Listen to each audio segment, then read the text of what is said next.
తెలంగాణలో ప్రముఖ హనుమాన్ పుణ్యక్షేత్రం అయిన కొండగట్టుకు హనుమాన్ మాలాదారులు పోటెత్తారు. హనుమాన్ దీక్ష విరమణ కోసం రాష్ట్ర నలుమూలల నుంచి మాలదారులు తరలిరావడంతో కొండగట్టులో రద్దీ నెలకొంది. సింధూరపు వస్త్రాలు ధరించిన హనుమాన్ భక్తులతో కొండగట్టు ఎరుపు వర్ణంగా మారింది.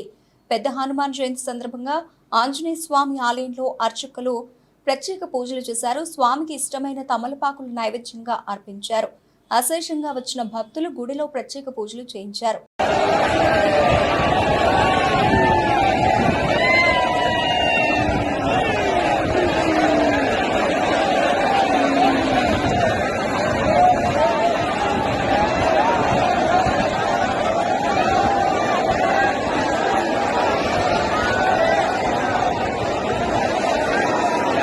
₹50